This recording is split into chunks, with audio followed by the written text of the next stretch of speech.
Hi అందరికీ. అందరూ బాగున్నారా? అందరికీ నమస్తే అండి. పూజ గదిని ఎలా శుభ్రం చేయాలో చిన్న చిన్నగా కొంచెం చెప్తాను. మీకు యూజ్ అయితే ఈ వీడియో చూడండి. ప్రతి ఒక్కరూ ఇంట్లో దీపారాధన చేసుకుంటారు. అయితే పూజ గదిని చేసే విషయంలో ఖచ్చితంగా కొన్ని నియమాలు పాటించాలి.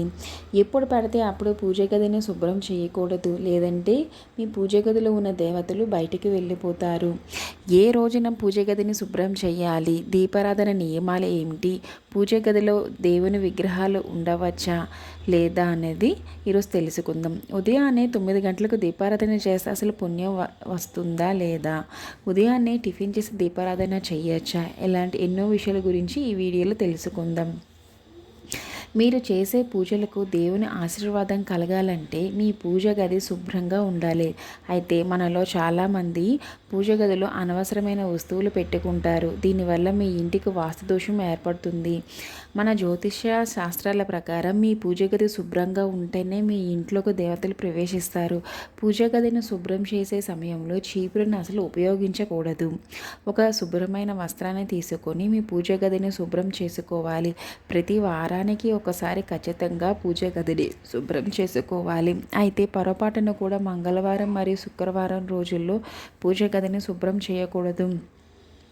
ఒకవేళ మంగళవారం లేదా శుక్రవారం రోజుల్లో ఏదైనా పండగ వస్తే దాన్ని ముందు రోజే మీ పూజ గదిని శుభ్రం చేసుకొని ఉంచుకోవాలి. పూజ గదిని శుభ్రం చేయాలంటే గురువారం లేదా శనివారం రోజున శుభ్రం చేసుకోవాలి. ఈ 2 రోజుల్లో పూజ గదిని శుభ్రం చేసుకోవాలి. అలాగే అమావాస్య మరియు పౌర్ణమి రోజుల్లో పూజ గదిని అసలు శుభ్రం చేయకూడదు. కానీ అమావాస్య తర్వాత రోజున మాత్రం ఖచ్చితంగా పూజ గదిని శుభ్రం చేయాలి. అదేవిధంగా ఏకాదశి మరియు ద్వాదశి రోజుల్లో పూజా మందిరాన్ని శుభ్రం చేయకూడదు. దేవతలు సంచరించే పూజ గదిలో ఉండే చిత్రపటాలు ఎక్కువగా ఉండకూడదు. అదేవిధంగా పెద్ద సైజులో ఉన్న దేవుని విగ్రహాలు కూడా పూజ గదిలో ఉండకూడదు. మీ పూజ గదిలో శివలింగం ఉంటే ప్రతిరోజు శివలింగానికి అభిషేకం చేసి నైవేద్యం సమర్పించాలి. పూజలో దేవునికి సమర్పించిన పుష్పాలు ఎక్కడ పడితే అక్కడ పారవేయకూడదు.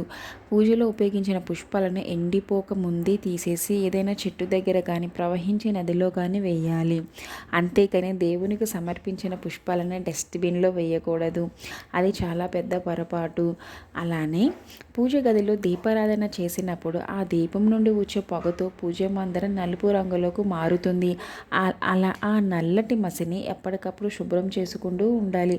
పూజ గదిని ఎప్పుడు శుభ్రం చేయాలంటే ఒక శుభ్రమైన తడి వస్త్రాన్ని తీసుకొని పూజా గదిని శుభ్రంగా తుడుచుకోండి. అదేవిధంగా దేవుని చిత్రపటాలను కూడా తడి వస్త్రంతో తుడిచి తర్వాత పొడి వస్త్రంతో తుడిచి దేవుని పటాలకు పసుపు గంధం రాసి కుంకుమ బొట్లు పెట్టుకోవాలి. పూజ గదిని శుభ్రం చేసేటప్పుడు దేవునికి విగ్రహాలు నేలపైన పెట్టకూడదు. ఒక వస్త్రం పైన దేవుని చిత్రపటాలను పెట్టుకోవాలి. పూజ గదిలో ఉపయోగించే దీపారాధన కుందులను ప్రతిరోజు శుభ్రం చేసుకోవాలి. దీపం కుందులు నల్లగా ఉండకూడదు. పూజలో ఉపయోగించే దీపం కుందులు అలానే పూజ సామాగ్రిని జిడ్డు లేకుండా స్క్రబ్బర్తో శుభ్రం చేసుకోవచ్చు. కానీ ఆ స్క్రబ్బర్లు సపరేట్గా పెట్టుకోవాలి. చింతపండును గుజ్జుతో పూజ సామాగ్రిని శుభ్రం చేసుకుంటే తెల్లగా మెరిసిపోతాయి. స్నానం చేయకుండా పూజ గదిని శుభ్రం చేయకూడదు. చక్కగా తలస్నానం చేసి పూజ గదిని శుభ్రం చేసుకోవాలి. మన భక్తి శ్రద్ధలతో పూజించే దేవులకు విగ్రహాలకు ఖచ్చితంగా దైవశక్తులు ఉంటుంది. కాబట్టి దేవుని విగ్రహాలకు కానీ దేవుడి చిత్రపటాలకు కానీ గట్టిగా రుద్దకూడదు. పూజా గదిని శుభ్రం చేసిన తర్వాత పూజ గదిలో గంగాజలం చిలకరించాలి. గంగాజలం లేకపోతే పసుపు నీళ్ళు చిలకరించండి. ఇలా చేయడం వల్ల మీ పూజ గదిలో ఎల్లవేళలా దేవతలు కనిపిస్తారు. అలాగే మీరు చేసే పూజలకు కూడా రెట్టింపు పుణ్య ఫలితం తగ్గుతుంది. అయితే రాత్రి సమయంలో మాత్రం పొరపాటును కూడా పూజ గదిని శుభ్రం చేయకూడదు. ఎందుకంటే రాత్రి సమయంలో పూజ గదిని శుభ్రం చేస్తే మీ ఇంటికి ఆర్థిక సమస్యలు ఏర్పడతాయి. అలాగే ఇంట్లో మైలు పూర్తయిన తర్వాత అలాగే ఆడవారికి పీరియడ్స్ పూర్తయిన తర్వాత ఖచ్చితంగా ఇల్లంతా శుభ్రం చేసుకుని పూజ గదిని కూడా శుభ్రం చేసుకోవాలి. దీపారాధన సమయంలో దీపకుందులు తడిగా ఉండకూడదు. దీపకుందులు పూర్తిగా ఆరిన తర్వాత దీపారాధన చేయాలి. అలాగే మనలో చాలామంది పూజ గదిలో న్యూస్ పేపర్లు వేసుకుంటారు. కానీ ఈ అలవాటును ప్రతి ఒక్కరూ మానుకోవాలి. పూజ గదిలో న్యూస్ పేపర్లకు బదులుగా ఒక పట్టు వస్త్రాన్ని లేదా కాటన్ వస్త్రాన్ని కానీ పరుచుకోవాలి. ఉదయం 6 గంటలలోపు దీపారాధన చేస్తే చాలా మంచిది. కానీ ప్రస్తుతం ఉన్న ఈ బిజీ లైఫ్లో ఉదయాన్నే దీపారాధన చేయలేని వారు 9 గంటల లోపైన పూజా కార్యక్రమాలు పూర్తి చేసుకోవాలి. అలానే ప్రతి ఒక్కరు పూజ మందిరంలో సీతారాముల చిత్రపటం, శివపార్వతుల చిత్రపటం, అలానే లక్ష్మీనారాయణ ఫోటో ఉండద్దు, చూసుకోవాలి. ఈ దేవతల ఫోటోలు మీ పూజ గదిలో పెట్టుకుంటే భార్య భర్తల మధ్య గొడవలు రాకుండా ప్రేమగా ఉంటారు. ఉగ్ర రూపంలో ఉన్న దేవుడి చిత్రపటాలను పూజ గదిలో పెట్టుకోవద్దు. ఉగ్ర రూపంలో ఉన్న నరసింహస్వామిని, కాళికాదేవి, అలాగే ఉగ్ర రూపంలో ఉన్న దుర్గాదేవి చిత్రపటాలను పూజ గదిలో అసలు పెట్టుకోకూడదు. మన జ్యోతిష శాస్త్రాల ప్రకారం మనకి 33 కోట్ల దేవతలు ఉన్నారు. అలానే ప్రతి దేవతను మనం పూజించడం కుదరదు. కాబట్టి మీ పూజ గదులు తప్పనిసరిగా ఒక చిన్న గోమాత విగ్రహాన్ని పెట్టుకోండి.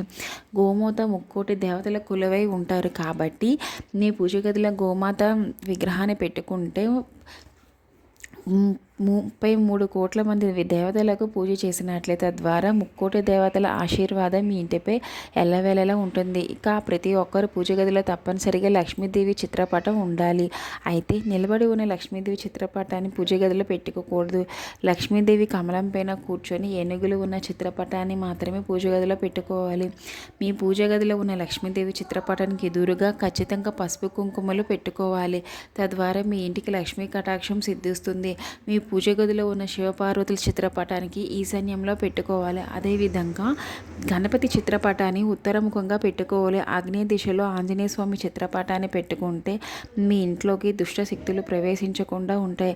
వాయువ్య దిశలో సాయిబాబా పటానికి పెట్టుకుంటే మీ కుటుంబంలో మనశ్శాంతి కలుగుతుంది. దక్షిణ దిశలో పూజ గదిని నిర్మించకూడదు. అలానే దక్షిణముఖంగా దీపారాధన చేయకూడదు. దీనివల్ల ప్రతికూల శక్తులు ఏర్పడతాయి. వాస్తుశాస్త్రం ప్రకారం ఇంట్లో పూజ చేసేటప్పుడు మీ ముఖం ఎల్లప్పుడూ తూర్పు వైపుకు ఉండాలి. తూర్పు ముఖంగా దీపారాధన చేస్తే మీ ఇంట్లో సుఖ సంతోషాలు, సౌభాగ్యాలు లభిస్తాయి. అలానే పశ్చిమముఖంగా దీపారాధన చేస్తే మీ ఇంటి సంపద పెరుగుతుంది. మనలో చాలామంది ఇంటి గుమ్మం ముందు దేవుడి చిత్రపటాలు పెట్టుకుంటారు. అయితే మీ ఇంటి ముందు గణపతి చిత్రపటాన్ని పెట్టుకుంటే నరదిష్టి దోషాలు తొలగిపోతాయి. కానీ లక్ష్మీదేవి చిత్రపటాన్ని ఇంటి ముందు పెట్టుకోకండి. దీనివల్ల ఇంట్లో ఉన్న లక్ష్మీదేవి బయటకు వెళ్ళిపోతుంది. పూజ గదిలో లక్ష్మీదేవి విగ్రహం ఉంటే చాలా మంచిది. కాబట్టి చిన్న సైజులో ఉన్న లక్ష్మీదేవి విగ్రహాన్ని తెచ్చుకొని ప్రతి శుక్రవారం పాలతో లక్ష్మీదేవిని అభిషేకించి పూజ చేసుకోండి. ఇకపై మీ ఇల్లంతా కనక వర్షం నిండిపోతుంది. పూజ గదిలో ఉండే దేవుడి విగ్రహాలను గోడకు ఆనించి పెట్టకూడదు. దేవతలు సంచరించే పూజ గదిలో తగినంత వెలుతురు వచ్చేలా చూసుకోవాలి. కాబట్టి పూజ గదిని ఎప్పుడూ కూడా చీకటిగా ఉంచకూడదు. పూజ గది చీకటిగా ఉంటే మీ ఇంట్లో ఖచ్చితంగా సమస్యలు ఏర్పడతాయి. మీ పూజ గదిని తలుపులు ఉండాలి గోడకు. పూజ పూర్తయిన తర్వాత వెంటనే పూజ గది వేసేయాలి. తరచూ పూజ గదిని ఇలా దేవుడి చిత్రపటాలు శుభ్రం చేసుకుంటే మీ ఇంటికి మంచి జరుగుతుంది. అయితే మనలో చాలామంది ఉదయం ఏమి తినకుండా దేవునికి పూజిస్తారు. ఉదయం ఏమి తినకుండా దీపారాధన చేయాలని అలాంటి నియమం లేదు. కాబట్టి ఏదైనా ఆహారాన్ని తిని పూజ చేసుకోవచ్చు. పూజ గదికి రంగులు వేసేటప్పుడు నలుపు రంగులు, అలానే నీలం రంగులు ఉపయోగించకూడదు. ఇవి చెడు శక్తులను ఆకర్షిస్తాయి. ఇంటి యజమాని తప్పనిసరిగా దీపారాధన అలవాటు చేసుకోవాలి.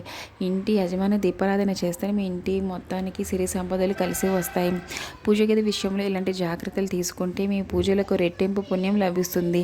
ఈ వీడియో మీకు నచ్చినట్లయితే లైక్ చేయండి, షేర్ చేయండి, సబ్స్క్రైబ్ చేయండి. ఇలాంటివి మరెన్నో మంచి వీడియోలు మీకు షేర్ చేస్తూ ఉంటాను. లైక్ చేయండి. ధన్యవాదములు. ఓం నమః శివాయ.